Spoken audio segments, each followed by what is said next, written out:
একটা মোবাইল পাওয়া গেছে, যদি কোনো ভাই হারিয়ে থাকেন স্টেজে প্রমাণ দিয়ে। আলহামদুলিল্লাহ, আমাদের আজকের এই মহাসম্মেলনের প্রধান অতিথি, প্রধান আকর্ষণ খতিবে আজম, মুনাজিরে আজম, আহলে সুন্নাত ওয়াল জামাতের নিপুণ ভাষ্যকার আল্লামা নুরুল ইসলাম আলিপুরি সাহেব দামাত বারাকাতুহুম স্টেজে উপস্থিত হয়েছেন।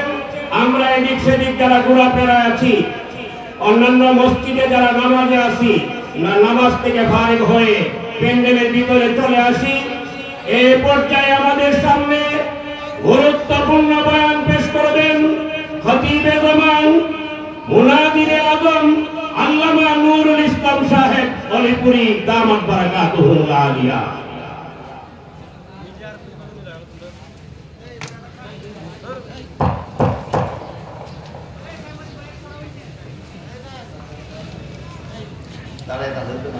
এত সময় দিতে বলবো পাশে শুনে দিন।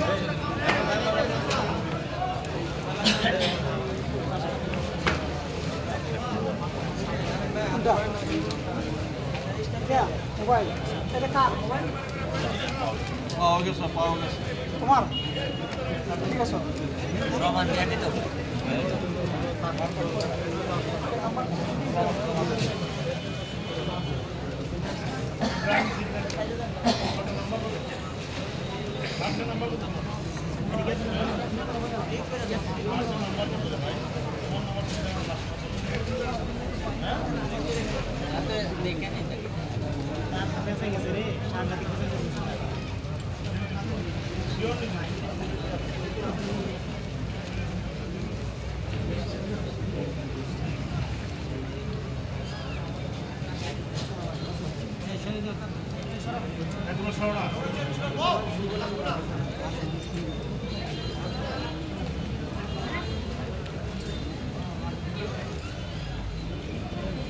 الحمد لله نحمده ونستعينه ونستغفره ونؤمن به ونتوكل عليه ونعوذ بالله من شرور أنفسنا ومن سيئات أعمالنا من يهده الله فلا مضل له ومن يضلله فلا هادي له ونشهد أن لا إله إلا الله وحده لا شريك له ونشهد أن سيدنا ونبينا ومولانا محمدا عبده ورسوله صلى الله تعالى عليه وعلى آله وأصحابه وبارك وسلم. أما بعد فأعوذ بالله من الشيطان الرجيم. بسم الله الرحمن الرحيم. ونفس وما سواها فألهمها فجورها وتقواها قد أفلح من زكاها وقد خاب من دساها. وقال رسول الله صلى الله عليه وسلم الكيس من دان نفسه وعمل لما بعد الموت أو كما قال عليه الصلاة والسلام.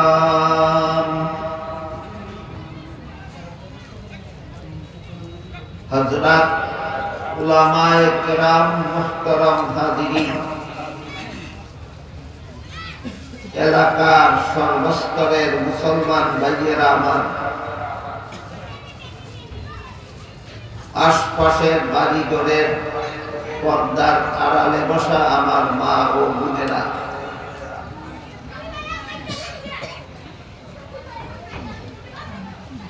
পবিত্র কোরআনের সূরা শামস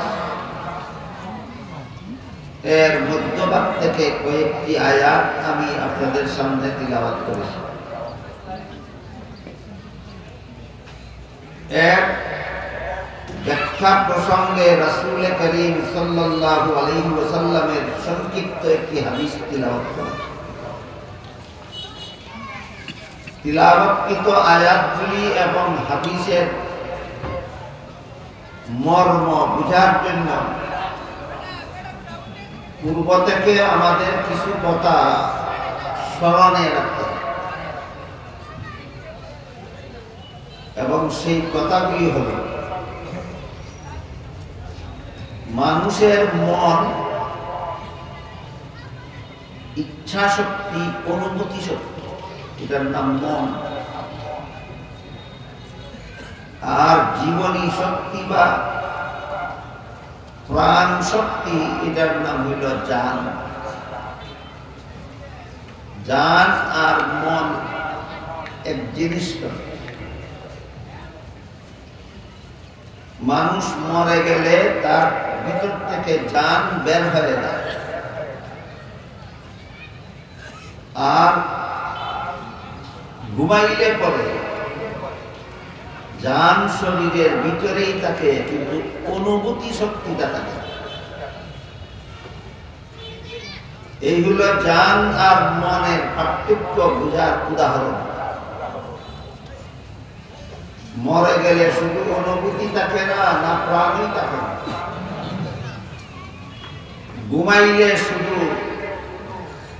ঘুমাইলে প্রাণ থাকে না, না শুধু অনুভূতি থাকে না। ঘুমাইলে যেটা থাকে না এটার নাম মন, আর মরলে যেটা থাকে না এটার নাম জান। মানুষের এই মনটাকে কোরআনের ভাষায় বলা হয় নফস।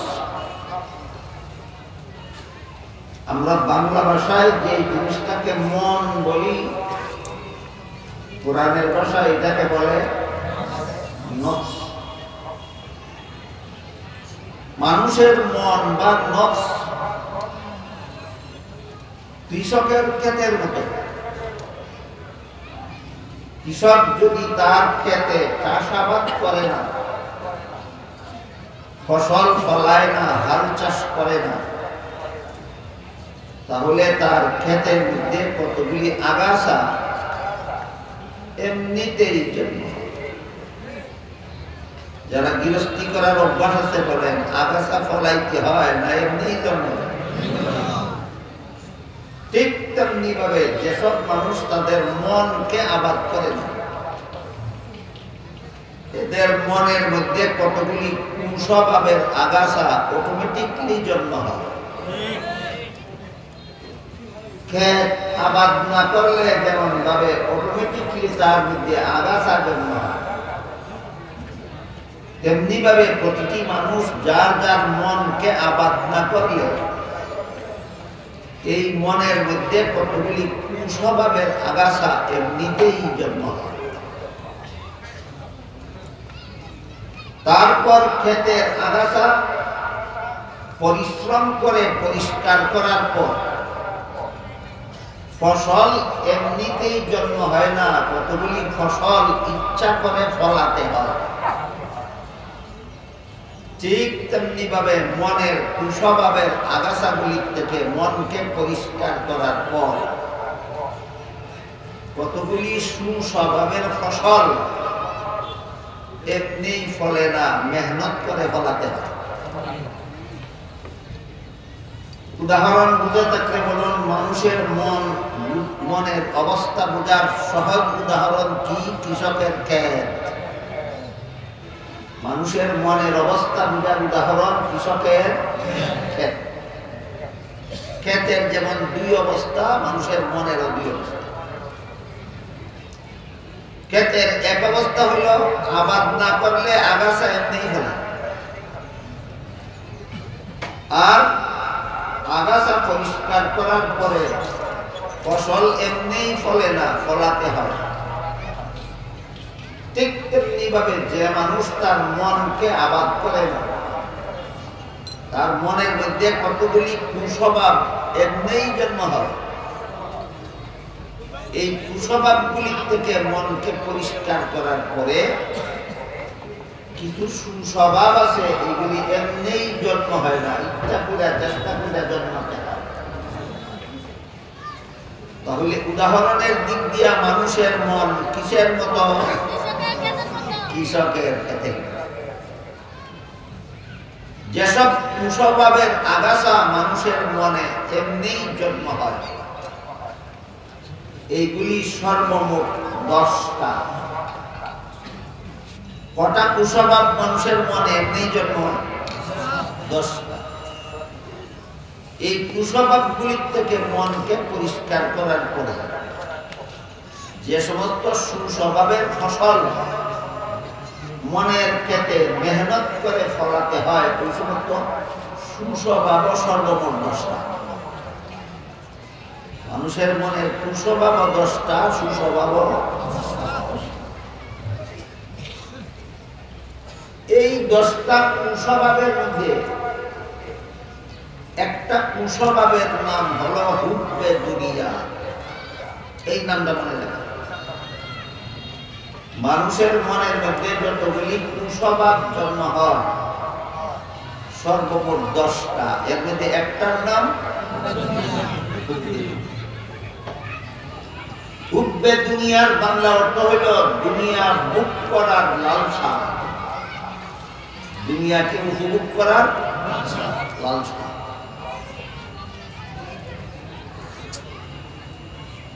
দুনিয়াকে উপভোগ করার লালসা তিনভাবে, দুনিয়াকে লালসার বশীভূত হয়ে দুনিয়াকে উপভোগ করার পদ্ধতি আছে 3টা। দুনিয়া লোভীরা 3 ভাবে দুনিয়াকে উপভোগ করতে চায়।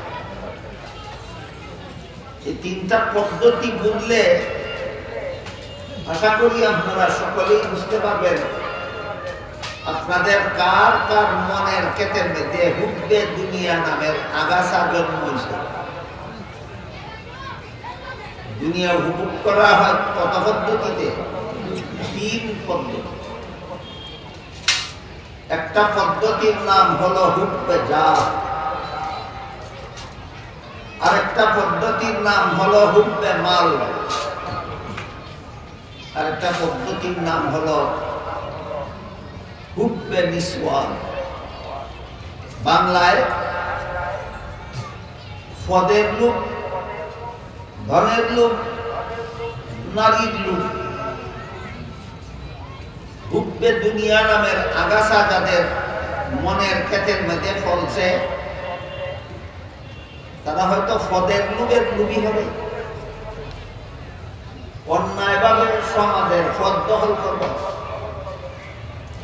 আর না হয় ধনের লোভের লোভী হবে, অন্যায়ভাবে মানুষের ধন সম্পদ আত্মসাৎ করবে,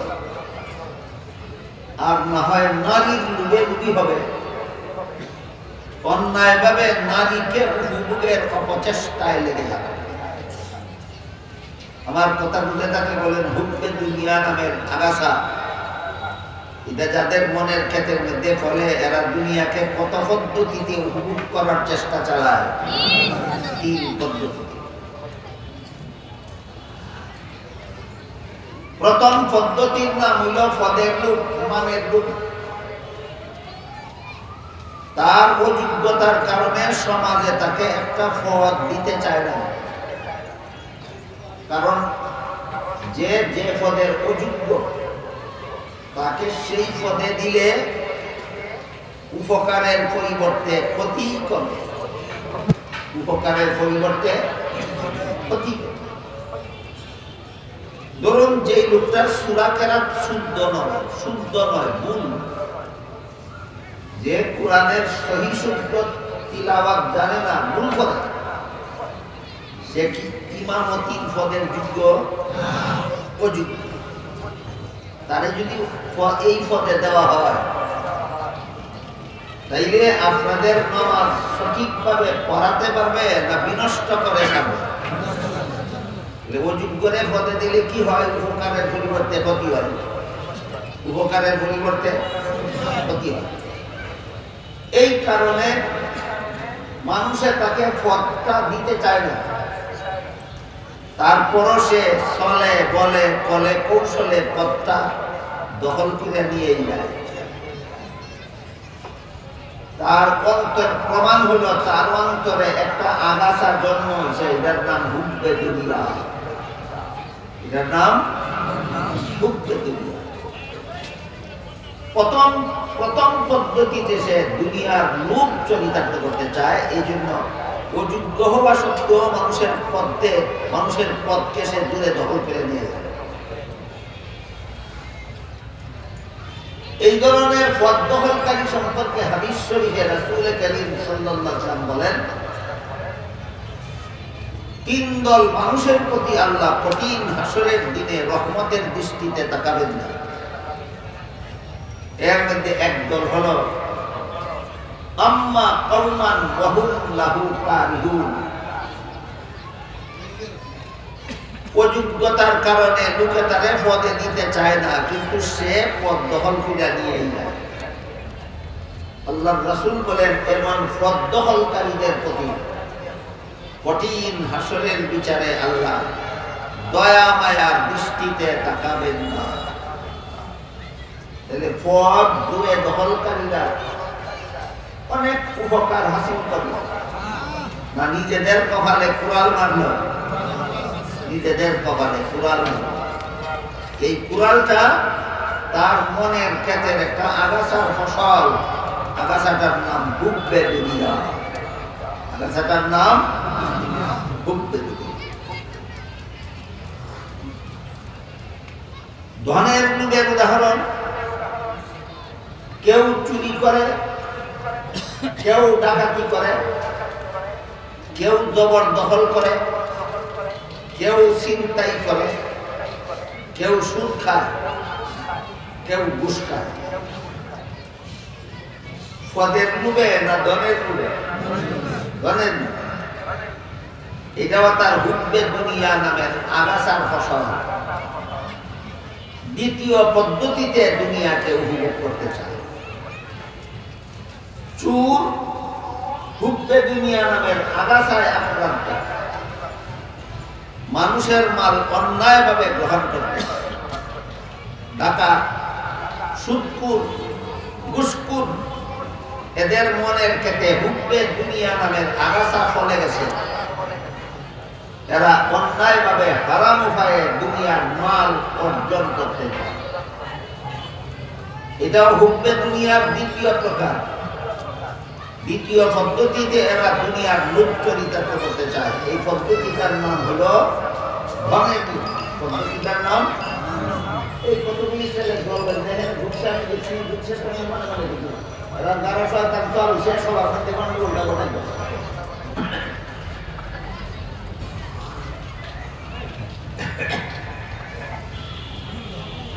শয়তানে যখন দেখে মানুষ কোরআন হাদিসের কথা বুঝা যাইতেছে, তো হয়তো মাইকের গাড়া শোয়ার হয়, মাইকি করে গন্ডগোল সে যাতে বুঝতে না পারে, আর রবান গুই এরা গাড়া শোয়ার কারণ এরা চিল্লা চিল্লিত লাগাই দেয় যাতে মানুষ আর কোরআন হাদিস বুঝার পরিবেশ না হয়। এই ব্যাপারে কর্তৃপক্ষের সবসময় সচেতন থাকতে হবে। লাখ লাখ টাকা খরচ করে আয়োজন করেছেন মানুষকে শুধু কোরআন হাদিসের কথা বুঝা লাগবে। শয়তান মাইকের দ্বারা সোয়ার হইয়া যেন এটা নষ্ট করতে না পারে, বিকল্প হিসাবে জেনারেটর লক্ষ লক্ষ টাকা খরচ করেছেন মানুষকে কোরআন হাদিসের কথা বোঝাবার জন্য। শয়তান যেন শুক্রা ফুলা আমাদের দ্বারা সোয়ার হইয়া এটা বিনষ্ট করতে না পারে, ওদেরকে কন্ট্রোল করার জন্য ভলান্টিয়ার বাহিনী রাখবে।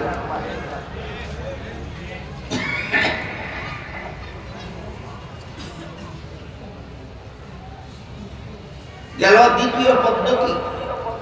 দুনিয়ার লোভ চরিতার্থ করার দ্বিতীয় পদ্ধতি হলো মানুষের ধন সম্পদ হারাম উপায়ে উপার্জন। দুনিয়ার লোভ চরিতার্থ করার তৃতীয় পদ্ধতি হলো মহিলাদেরকে হারাম উপায়ে উপভোগ করা। বর্তমান সমাজে হারাম উপায়ে উপভোগের প্রধান সিস্টেম দুইটা। একটা হলো ইফতিজিং, আরেকটা হলো দর্শন। বর্তমান সমাজের নারীদেরকে হারাম উপায়ে উপভোগ কত পদ্ধতিতে চলে? দুই পদ্ধতিতে। একটা পদ্ধতির নাম ইফতিজিং, একটা পদ্ধতির নাম ধর্ষণ। ইফতিজিং ইংরেজি শব্দ, এর বাংলা অর্থ হইল কোন বহাটে পুরুষের পক্ষ থেকে কোন মহিলাকে অসভ্য কথা বলা। চরিত্রহীন পুরুষরা মহিলাদেরকে অসভ্য কথা বলার নাম ইফতিজিংয়ের খবর পত্রিকার পাতায় আসে কিনা? আসে। এই কাজটা যারা করে এদের মনের ক্ষেতের মধ্যে হুববে দুনিয়া নামের আগাছা ফলছে, তৃতীয় পদ্ধতিতে তার চরিতার্থ হচ্ছে। আরেকটা হলো দর্শন।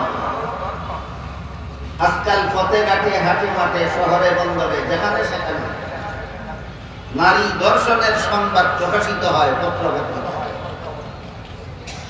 এটাও হুববে নিসওয়ানের একটা পদ্ধতি। এরা মহিলাদেরকে অন্যায়ভাবে উপভোগ করার জন্য সমান অধিকারের স্লোগান দিয়া মহিলাদেরকে পর্দার বাইরে রাস্তায় বের করে ছেড়ে দেয়।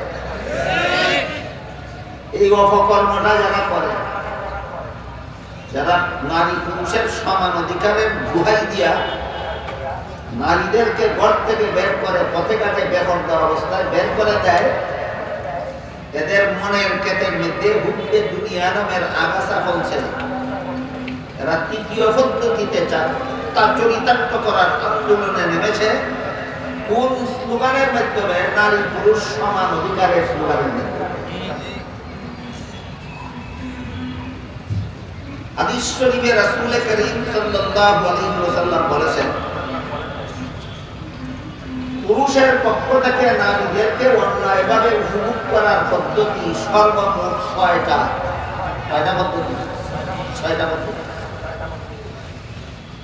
এক নম্বর পদ্ধতি হলো দেখে দেখে উপভোগ করা। এটা কোন পর্দানিশীল নারীর পক্ষে সম্ভব নয়। নারী যতক্ষণ পর্যন্ত পর্দার আড়ালে থাকে ততক্ষণ পর্যন্ত বেগানা পুরুষ তাকে চোখের দ্বারা উপভোগের সুযোগই পায়। দ্বিতীয় পদ্ধতি হলো ফালতু কথা বলার মাধ্যমে উপভোগ করা, এটা দেখার পরে হয়। তৃতীয় পদ্ধতি হলো ফালতু কথা শোনার মাধ্যমে উপভোগ করা, এটাও দেখার পরে হয়। চতুর্থ পদ্ধতি হলো শোয়ার মাধ্যমে উপভোগ করা, এটাও দেখা সাক্ষাতের পরে হয়। পঞ্চম পদ্ধতি হলো নির্জন বাস। একটা পুরুষ একটা নারীকে নিয়ে নির্জনে চলে গেল, যেখানে কোনো মানুষের না দেখে, এটাও দেখা সাক্ষাতের পরে হয়। ষষ্ঠ পদ্ধতি হলো পশু হাইওয়ান জানোয়ারের মতো বিয়া ছাড়াই মিলনের মাধ্যমে উপভোগ করা। এটা কত নম্বর? 6 নম্বর পদ্ধতি। এই সবগুলি বেপরদা অবস্থায় দেখা সাক্ষাতের পরে হয়, আগে হয় না। এই জন্য আল্লাহ কোরআনে বলেছেন, কুল্লিল মুমিনিনা ইয়াগুদ্দু মিন আবসারিহিম ওয়া ইয়াহফাযু ফুরুজাহুম।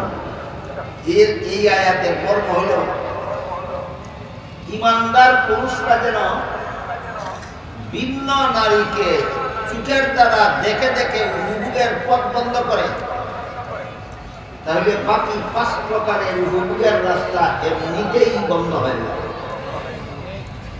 সুদা কথায় চোখের থেকে জিনা শুরু হয়, রাসূল বলেছেন। চোখের জিনার সুযোগ হলে পরে মুখের জিনার সুযোগ হয়, তারপরে কানের জিনার সুযোগ হয়, তারপরে হাতের জিনার সুযোগ হয়, তারপরে পায়ের জিনার সুযোগ হয়, তারপরে লজ্জাস্থানের জিনার সুযোগ হয়। সকল প্রকার জিনার সুযোগ করে দেওয়া হয় বেপরদা হওয়ার মাধ্যমে। কিসের মাধ্যমে? বেপরদা।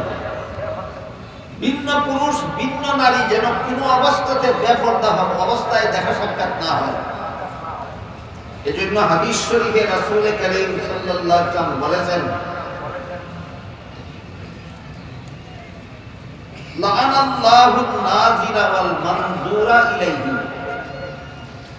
যে মহিলা বেপরদা হইয়া পুরুষকে দেখার সুযোগ দিল তার উপর আল্লাহর লানত। যে পুরুষে এই সুযোগ গ্রহণ করে মহিলাকে বেপরদা মহিলাকে ইচ্ছা করে দেখল তার উপর আল্লাহর লানত। পুরুষকে বেপরদা অবস্থায় দেখার সুযোগ দেয় পর্দানিশীল মহিলারা না বেপরদা মহিলারা? এদের উপর আল্লাহর লানত। আর মহিলা বেপরদা হওয়ার পরে পুরুষরা দেখার সুযোগ পায়, এই সুযোগটা যারা গ্রহণ করে তাদের উপর আল্লাহর লানত। এই জন্য ইসলামের বিধানে ভিন্ন নারী ভিন্ন পুরুষের মধ্যকার পর্দা রক্ষা করা ফরজ। বেগানা নারী বেগানা পুরুষের মধ্যে পর্দা রক্ষা করা ইসলামের বিধানে ফরজ। 5 বেলার নামাজ পড়া যেমন ফরজ, রমজান মাসে রোজা রাখা যেমন ফরজ, ভিন্ন নারী ভিন্ন পুরুষের মধ্যে পর্দা রক্ষা করা তেমন ফরজ। এই শরীয়তের এই বিধান, ইসলামের এই বিধানকে লঙ্ঘন করা চরিত্রহীনরা বহুমুখী কৌশল অবলম্বন করেছে। কেউ সমান অধিকারের নামে মহিলাদেরকে বেপরদা করে রাস্তায় নিয়ে দেখার সুযোগ করে নিয়েছে, আর কেউ পীর মুরিদির মধ্যে পীর নাকি মুরিদ মহিলাদের বাবা, আর মুরিদ মহিলারা নাকি পীরের সন্তান। কাজেই বাবার সাথে সন্তানের পর্দা ফরজ নয়। বন্ড পীরের দল এমন কথা বলে তাদের মুরিদ মহিলাদেরকে নিয়ে বেপরদা চলে। অথচ আজ থেকে 1500 বছর আগে আল্লাহ রাসূল বলে দিয়েছেন, যেই মহিলা বেপরদা হইয়া এই পীরের সামনে গেল এই মহিলাটার উপরে আল্লাহর লানত।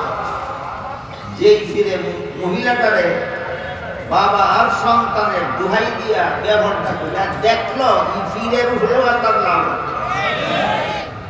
মুরিদ মহিলার প্রতিও আল্লাহর লানত, এই মহিলার পীরের প্রতিও আল্লাহর লানত। কি কারণে? পর্দার, ইসলামের পর্দার ফরজ বিধান লঙ্ঘন করার কারণে। এই লঙ্ঘনটা করাটা হলো তৃতীয় পদ্ধতি। কোন আগাছার ফসল? হুব্বে দুনিয়া নামের আগাছার ফসল। সুতরাং যে পীর শুধু মুরিদ হওয়ার কারণে মহিলাকে বেপরদা চলতে দেয়, যে পীর মুরিদ মহিলার সাথে বেপরদা অবস্থায় দেখা সাক্ষাৎ করে কথাবার্তা বলে, এই পীর পীর নয়, পীর নামের বন্ড।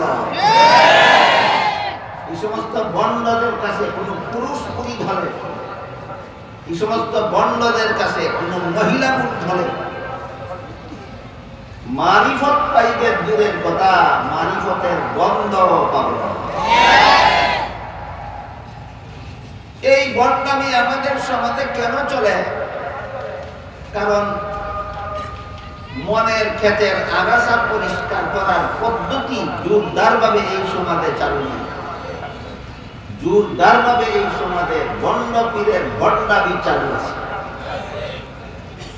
শরীয়তের দূষিত এই সমস্ত হারাম কাজ আগে নিজেদের বন্ড মুরিদানের মাধ্যমে, আগে নিজেদের ভক্ত মুরিদের মধ্যে প্রচার করার দ্বারা গোটা সমাজে প্রচার করে এই সমস্ত ভণ্ডরা দুনিয়াকে হারাম উপায়ে উপভোগ করতে চায়।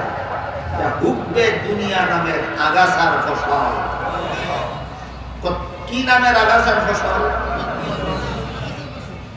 এই ব্যাপারে যদি কোনো আলেম কুরআন হাদিসের কথা বলেন, আল্লাহ এবং আল্লাহর রাসূলের কথা বলেন, হালাল হারামের কথা বলেন, তাদের মুরিদ রাগিয়া তাদের পীরের কাছে বলে, বাবা পীর সাহেব কেবলা ব্রাহ্মণবাড়িয়ার নাম মাধবপুরের ইসলামী সম্মেলনে একজন হুজুর বলে গেছেন, পীরের সাথে মুরিদ মহিলার বেপরদা চলা হারাম। পীরের জন্য মুরিদ মহিলাকে দেখা হারাম, তখন তো এই মহিলার মুখ বন্ধ করতে হবে। মুরিদানের মুখ বন্ধ করার জন্য বন্ড পীরেরা বলে মৌলবীরা হারাম বলবে, তারা শরীয়তপন্থী। নারী পুরুষ বেপরদা চলা হারাম, এটা শরীয়তের বিধান। শরীয়তের হারাম মারিফতে হারাম থাকে না, হালাল হয়ে যায়। আমরা যারা পীর মুরিদি করি আমরা মারিফতপন্থী, আমাদের জন্য হারাম নয়। দেখেন ইকরামিয়ার শয়তানির শেষ সীমানা কোথায়?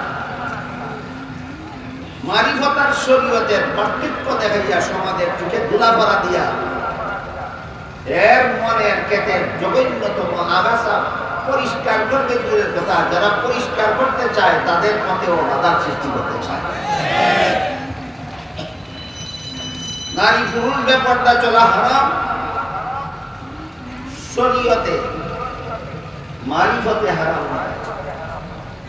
গান হারাম শরীয়তে, মারিফতে গান হারাম নয়। বাজনা হারাম শরীয়তে, মারিফতে বাজনা হারাম নয়। আল্লাহ ছাড়া আর কাউকে সেজদা করা শরীয়তে হারাম, মারিফতে পুরুষের বাবাকে সেজদা করা হারাম নয়। মারিফতে পীরকে সেজদা করাও হারাম নয়, পীরের কবরকেও সেজদা করা হারাম নয়। মৌলবীরা হারাম হারাম বলবে, কারণ তো শরীয়তপন্থী, শরীয়তে হারাম। আমরা শরীয়তপন্থী নই, আমরা মারিফতপন্থী। শরীয়তের হারাম মারিফতে হারাম থাকে না, কাজে তাদের জন্য হারাম, আমাদের জন্য হারাম। বিলনি একটা বিভেদ সৃষ্টি করে, এই জন্য এই বিভেদের শয়তানি যুক্তির জবাব দেওয়ার আগে আমি যুক্তির জবাবে একটা যুক্তি দিতে চাই। সেটা হলো শরীয়তের হারাম যদি মারিফতে হালাল হয়ে যায়, তাইলে শরীয়তের বিধান মতে গোবর খাওয়া হারাম। এটা মৌলবীদের জন্য, ওরা শরীয়ত পন্থী। তোমরা পীরের দল তো মারিফতপন্থী, তোমাদের জন্য তো গোবর খাওয়া হারাম না। ভাত না খাইয়া গোবর খাওয়া পীর।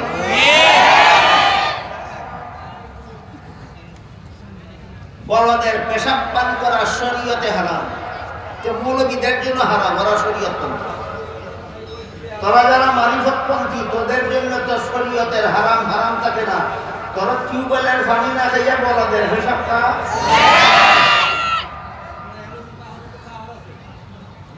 যুক্তির জবাবে যুক্তি। এবার আসল জবাব। আল্লাহর কোন ওলি বলেন ইলমে বাতিন হামচু মিসকা, ইলমে জাহির হামচু শির। ইলমে বাতিন হামচু মিসকা, ইলমে জাহির হামচু শির। বেশিরে কায় মিসকা শাওয়াদ, কায় শাওয়াদ বে শরঈ পীর। এর অর্থ হলো শরীয়ত হইল দুধের মতো, মারিফত হইল ঘিয়ের মতো। যেমন ভাবে দুধের মধ্যে মেহনত করলে ঘি পাওয়া যায়, তেমনি ভাবে কষ্ট করে শরীয়তের বিধান পালন করলে মারিফত হাসিল করা যায়।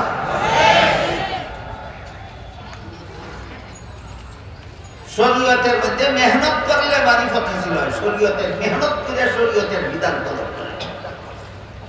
শরীয়তের বিধান পালনে কিছুটা কষ্ট আছে, এই কষ্ট স্বীকার করলে তার মারিফত হাসিল হয়। বন্ড পীরেরা বুঝাতে চায় শরীয়ত বড় কঠিন জিনিস। গানের মতো হারাম কাজ করা যাবে না, বাজনার মতো হারাম কাজ করা যাবে না, বেপরদার মতো হারাম চাল চলন চলা যাবে না, গায়রুল্লাহকে সেজদা করার মতো কুফরি কাজ করা যাবে না। এগুলি শরীয়তের বিধান, শরীয়তটা কঠিন। মারিফতের বিধানে এই হারামগুলি হারাম থাকে না, সুতরাং মারিফতটা হইল সহজ। শয়তানে উল্টা বুঝাইছে, শরীয়তের তুলনায় মারিফত 100 গুণ বেশি কঠিন। বন্ডরা বুঝায় শরীয়ত কঠিন, মারিফত সহজ। বাস্তবে শরীয়ত সহজ, মারিফত শতগুণ বেশি কঠিন। শরীয়তে কি কয়? বাস্তবে শরীয়ত কঠিন না মারিফত কঠিন? দুই একটা উদাহরণ বুঝলে আপনারা বুঝবেন শরীয়ত কঠিন না মারিফত কঠিন।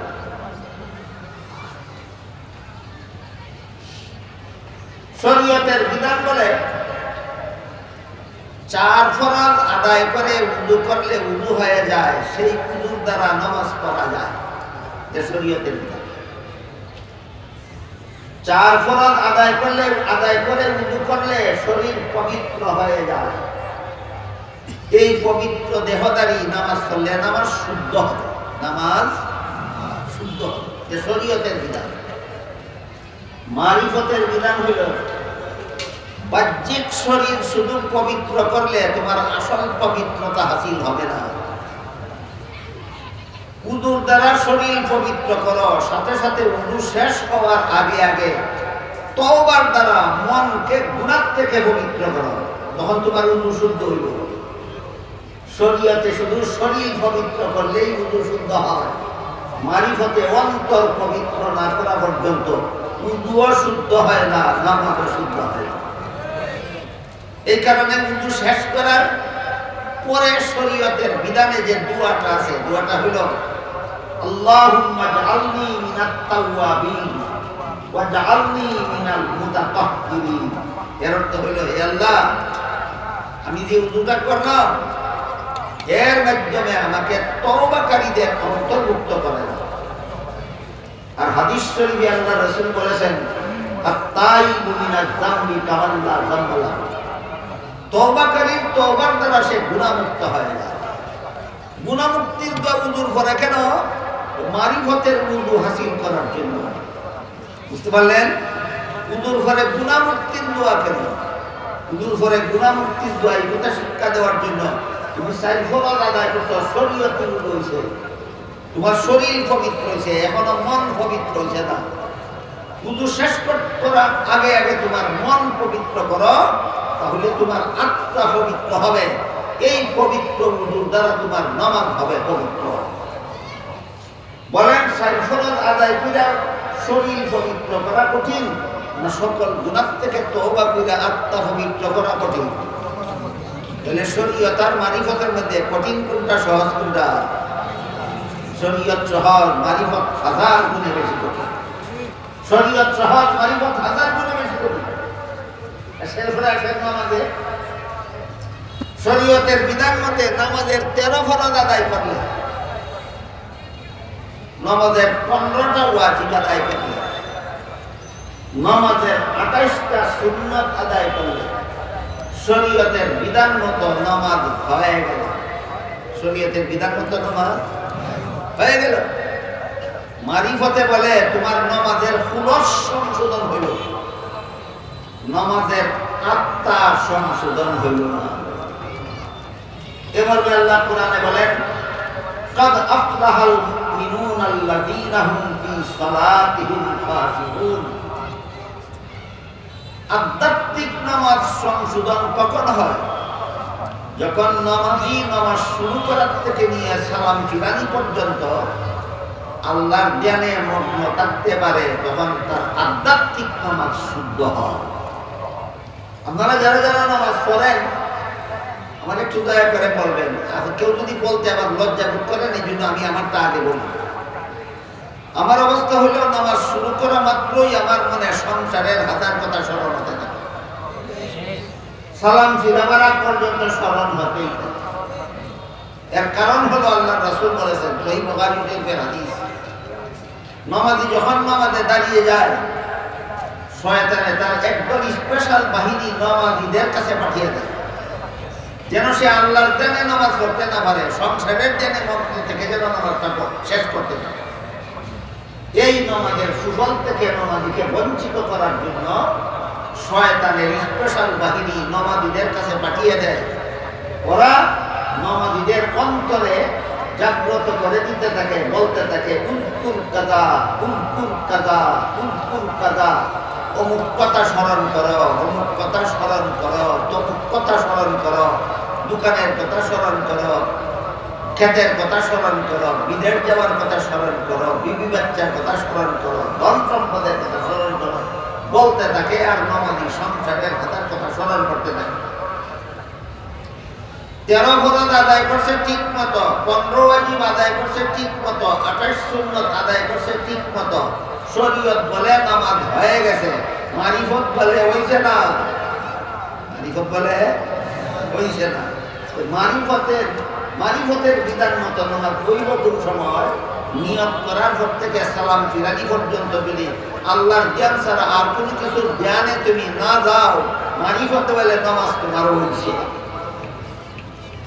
তাকে বলেন শরীয়তি নামাজ কঠিন না মারিফতি নামাজ কঠিন? যদি নামাজের ওই দাঁড়ে না মারিফতের দুয়াই দিয়া, মারিফতির নামাজ তার ভালো যোগ্য নাকি কোনোদিন? সুতরাং মারিফতের দুহাই দিয়া যারা বলে শরীয়তের হারাম, মারিফতে হারাম থাকে না, এগুলি কিরা কি নয়, ভণ্ডামি ছাড়া আর কিছু নয়। এরপরে শরীয়তের বিধান হলো, কেউ যদি আপনাকে কোনো আঘাত করে, আপনার ধন সম্পদের কোনো ক্ষতি করে, আপনি তার কাছ থেকে সমপরিমাণ ক্ষতিপূরণ আদায় করার অধিকার রাখেন। কেউ যদি আপনার কোনো ক্ষতি করে, তার কাছ থেকে ক্ষতিপূরণ আদায় করার অধিকার রাখেন। শরীয়তের বিধান হলো, কেউ যদি আপনাকে আঘাত করে, আপনি বিচারের মাধ্যমে সেই সমপরিমাণ আঘাতের প্রতিশোধ দিতে পারেন, সমপরিমাণ আঘাতের প্রতিশোধ দিতে পারে, যে শরীয়তের বিধান। মারিফতে কি কয় জানে? বন্ডরাই মারিফতের দোহাই দিয়া যেহেতু সর্বসাধারণ মুসলমানদেরকে হারাম কাজে লিপ্ত করে রাখতে চায়, এই জন্য বিষয়গুলি একটু খুলাসা করে আমি আপনাদের সামনে তুলে ধরতে চাই। মারিফত বলে কি বলে বোঝার জন্য একটা ঘটনা শুনি। একবার কুখ্যাত এক মুনাফিক নবীর বিবি আয়েশার চরিত্রের বিরুদ্ধে অপবাদ দিয়েছিল। বলেছিল নবীর বিবি আয়েশার চরিত্র ভালো নয়। আপনারা কি মনে করেন, নবীর বিবি আয়েশার চরিত্র ভালো নয় মনে করলে ঈমান থাকবে? ঈমান থাকবে। কুখ্যাত মুনাফিক নবীর বিবি আয়েশার বিরুদ্ধে এই অপবাদ দিল, নবীর বিবির আয়েশার চরিত্র ভালো নয়। তার এই মিথ্যা অপবাদ প্রমাণ করার জন্য কিছু আলামত পেশ করেছিল। আলামত কেমনে বুঝে? আকাশ মেঘাচ্ছন্ন হয়েছে, রোদ উঠার আলামত না বৃষ্টি নামার আলামত? না, অত নামতে পারে। কি বলেন? আকাশ মেঘ আসলেই বৃষ্টি হওয়ার গ্যারান্টি আছে, না নামতেও পারে নাও নামতে পারে। আলামতের মধ্যে সম্ভাবনা উভয় দিকেই থাকে। নবীর বিবি আয়েশাকে চরিত্রহীনতার অপবাদ দিয়া এমন একটা আলামত পেশ করলো, এই আলামতের দ্বারা চরিত্রহীনতা প্রমাণ হইতেও পারে, নাও হইতে পারে, হইতেও পারে, নাও হইতে পারে। এই যে হইতে পারে একটা সম্ভাবনা, এই সম্ভাবনার ভিত্তিতে দুই একজন নির্ভেজাল মুসলমানও এই অপবাদ রটানোতে অংশগ্রহণ করেছে। মুনাফিকের কথায় কথায় এক দুজন মুসলমান নবীর বিবি আয়েশার চরিত্রের বিরুদ্ধে সন্দিহান হয়ে পড়েছিল। এর মধ্যে একজন মুসলমানের নাম ছিল মিস্তাহ। একজন মুসলমানের নাম ছিল মিস্তাহ। মিস্তাহ হযরত আয়েশার সম্পর্কে আত্মীয় হতেন। এমন গরিব ছিলেন, আয়েশার বাবার নাম চিনেন আপনারা কেউ? হযরত আবু বকর সিদ্দিক। হযরত আবু বকর সিদ্দিকের দান খয়রাত করতেন, এর দ্বারা মিস্তার সংসার চলত। বলেন, মিস্তা নামের সরল মুসলমান যে মুনাফিকের অপপ্রচারণে শরীক হয়ে গেলেন, কার অবদানে সংসার চলত? আয়েশার বাবার অবদানে সংসার চলত। যখন এই মিস্তা মুনাফিকের পক্ষে আয়েশার বিরুদ্ধে মাঠে নেমে গেলেন, হযরত আবু বকর সিদ্দিক রাদিয়াল্লাহু আনহু মিস্তাকে দান খয়রাত করা বন্ধ করে দিলেন। দান খয়রাত করা বন্ধ করে দিলেন। বলেন তো, আপনার কি ফরজ? আমাদের কোনো আত্মীয়কে তার সংসার চালাবার উপযোগী দান খয়রাত করা না দয়া? আবু বকর দয়া করে। আমি একজনকে অনেকদিন দয়া করেছি আর করবো না, এটা কি শরীয়তে অনুমতি নেই? অনুমতি নেই? আমি রেগুলার একজনকে প্রত্যেকদিন বাজার বোনাসের পয়সা দিতাম, এক আমার সাথে বেয়াদবি করছে, আমি আর দেবো না, এই অধিকার আমার আছে শরীয়তে। তাই শরীয়তের বিধানে অধিকার আছে মনে করে হযরত আবু বকর সিদ্দিক রাদিয়াল্লাহু আনহু নিস্তার সংসার চলার জন্য যে দান করতেন, দান বন্ধ করে দিয়ে আল্লাহ পাক রব্বুল আলামিন কোরআনে আয়াত নাযিল করে বলে দিলেন, নিস্তার তোমার সাথে অপরাধ করেছে, এই জন্য নিস্তার উপর তোমার দান দয়া বন্ধ করে দিয়েছে। তুমি কি জীবনে কোনোদিনও আল্লাহর দরবারে অপরাধ করো নাই? আল্লাহ যদি তোমার প্রতি আল্লাহর দয়া বন্ধ করে দেয়, তোমার দশাটা কি হবে? কাজেই আল্লাহর দয়া যদি পেতে চাও, তাহলে আল্লাহর কাছে তুমি ক্ষমার ভিখারি হয়েই থাকতে হবে। তেমনি ভাবে তুমি যদি আল্লাহর কাছে তোমার অপরাধগুলি প্রতিশোধ না চেয়ে তুমি যদি আল্লাহর দান জারি থাকো, এটাই যদি চাও, তোমার কাছে যে অপরাধ করেছে তুমিও তার প্রতি দয়া দান খয়রাত বন্ধ না করে তার এই দান খয়রাত জারি রাখা, তাকে মাফ করে দাও। সোজা কথা, তুমি যদি আল্লাহর কাছে মাফ করতে চাও, তোমার সাথে যে অপরাধ করেছে তাদেরও তুমি মাফ করে দাও। এটা শরীয়তের বিধান না মারিফতে? শরীয়তের বিধান কয় আমি প্রতিশোধ নিতে পারি।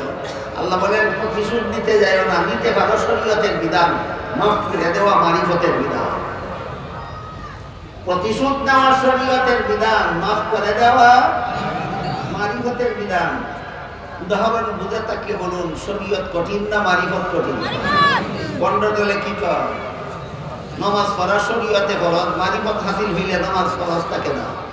গাঞ্জা হাওয়া শরীয়তে হারাম, মারিফত হাসিল হইলে গাঞ্জা হাওয়া হারাম থাকে না। বেপরদা চলা শরীয়তে হারাম, মারিফত হাসিল হইলে বেপরদা চলা হারাম থাকে না। গান বাজনা শোনা শরীয়তে হারাম, মারিফত হাসিল হইলে গান বাজনা হারাম থাকে না। সেটা মারিফতকে শরীয়ত থেকে কঠিন করলো না মারিফতকে শরীয়ত থেকে হাজার গুণে বেশি সহজ করে দিল? এটা সত্যিকারের মারিফত নয়, এটাই মারিফতের নামে ভণ্ডামি আর শয়তানি। সুতরাং মারিফতের দোহাই দিয়া যারা এমন সব অনুষ্ঠান করে, যেসব অনুষ্ঠানে শত শত রকমের হারাম কাজ হয়, যে সমস্ত অনুষ্ঠানে গান হয়, বাজনা হয়, বেপরদা চলে, বিদাত করে, বাবার কাছে দোয়া করে, বাবার কাছে সন্তান চায়, বাবার নামে মান্নত করে, গরু ছাগল মহিষ এইগুলি বাবার নামে মান্নত করিয়া ওই উরুসনিয়া জবাই করিয়া দণ্ড বেনমাজি বেহরদাতে রেখা হয়, সবগুলি হারাম, সবগুলি হারাম। নাম দিয়েছে মহাপবিত্র উরুস মুবারক। এতগুলি হারাম কাজের আস্তানার নাম বলে মহাপবিত্র উরুস মুবারক, শুধু সাধারণ মুসলমানের চোখে ধুলা পড়া দেওয়ার জন্য। বিষয়টা বোঝানোর জন্য আপনাদের একটি উদাহরণ দিয়ে কথা শেষ করি। আমার মনে হয় মাধবপুর বাজারের পশ্চিম এলাকার মানুষের উদাহরণটা পূর্ব সহজ। সেটা হইল, যখন বর্ষার পানি আসে তখন মানুষের বিভিন্নভাবে মাছ শিকার করে। কেউ জাল দিয়ে শিকার করে, কেউ বড়শি দিয়ে শিকার করে। বড়শি দিয়ে মাছ শিকারের পদ্ধতি আপনারা জানেন? কেউ বড়শি কাটাওয়ালা বড়শি এমনি মাছের মুখের সামনে দেয় না মজার আদার দিয়ে দেখতে দেয়? কেন? মাছে যেন কাঁটাটা না দেখিয়া শুধু আদার দেখিয়া গিল্লা নেয়। যেমন ভাবে মাছকে প্রাণঘাতী কাঁটাওয়ালা বড়শি দেখতে দেওয়া হয় না, মজার আদার দিয়ে দেখতে দেওয়া হয়, ঠিক তেমনি ভাবে জনসাধারণ মুসলমানকে ইমান বিধ্বংসী কুফুর শিরিক বিদআত হারাম কাজের আস্তানা পুরুষকে এইগুলি যে হারাম, এইদিকে যেন জনসাধারণের দৃষ্টি না যায়, মহা আর পবিত্র আর মুবারক শব্দ দিকিয়া জনসাধারণ যেন এই হারাম পুরুষকে হারাম মনে না করে, এই জন্য মহা আর পবিত্র আর মুবারক শব্দের আধার দিয়া ইমান বিধ্বংসী এই হারাম পুরুষের হারামকে ঢেকে রাখা হয়। এইগুলি মারিফতের কাজ নয়, এগুলি ভণ্ডামি আর শয়তানি কাজ। আমার কথাগুলি বুঝে থাকে বলুন, এইরকম ভণ্ডামি যারা করে দুনিয়াকে তিন পদ্ধতির কোন পদ্ধতি যারা উপভোগ করে এরা মারিফত হাসিল হয়েছে না মনের ক্ষেত্রে মধ্যে আগাছা কুস্বভাবের আগাছা জন্মে আছে। এই কুস্বভাবের আগাছা পরিষ্কার করতে হলে বন্ড পীরের কাছে নয়, খাঁটি পীরের কাছে মুরিদ হতে হয়। বন্ড পীরের কাছে মুরিদ দিলে কি পরিমাণ পবিত্র হবে আপনার আপনার মন, মনের ক্ষেত। এর একটি উদাহরণ দিচ্ছি শুনুন। ধরুন আপনার গায়ের জামার মধ্যে গোবর লাগছে, গোবর জামা ফাঁক রয়েছে না না ফাঁকছে, এই জামা ফেলাই দেওয়া লাগবে না দইয়া পরিষ্কার করলেই ফাঁক হইব? হইব। এই কারণে বেড়ায় বলদের পেশাব দিয়া দইয়া গোবর সাফ করে নিয়েছে। গায়ের জামার মধ্যে গোবর লাগলে বলদের পেশাব দিয়া দইলে যেমন ভাবে না ফাঁক আরো ছড়ায়, তেমনি ভাবে মনের ক্ষেতের মধ্যে কুস্বভাবের আগাছার জন্ম হইলে উচ্চা বন্ড পীরের কাছে মুরিদ হইলে এটার অন্তরের নাফাক আরো ছড়ায়। বন্ড পীরের কাছে মুরিদ হইল না পেশাব দিয়া গোবর দইল, বন্ড পীরের কাছে মুরিদ হইল মানে কি দিয়া কি দইল। এই রকমের বুদ্ধিমানের কাজ করতে যাবেন না। সত্যই যদি পুরাপুরি ভাবে শরীয়তের বিধান পালন করতে চান, সত্যই যদি আল্লাহর মারিফত হাসিল করতে চান, লাঠি মেরে বন্ড পীরদের মুরিদ হওয়াকে তালাক দিয়া দিন তিনটা, খাঁটি পীরের কাছে মুরিদ হইয়া মনের এই কুস্বভাবের আগাছা পরিষ্কার করুন। আল্লাহ আমাদের সবাইকে তৌফিক দান করুন, আমিন। সুবহান রাব্বিকা রাব্বিল ইজ্জাতি আম্মা ইয়াসিফুন ওয়া সালামুন আলাল মুরসালিন আলহামদুলিল্লাহি রাব্বিল আলামিন। সম্মানিত উপস্থিতি, নামাজের জন্য প্রস্তুতি নেই।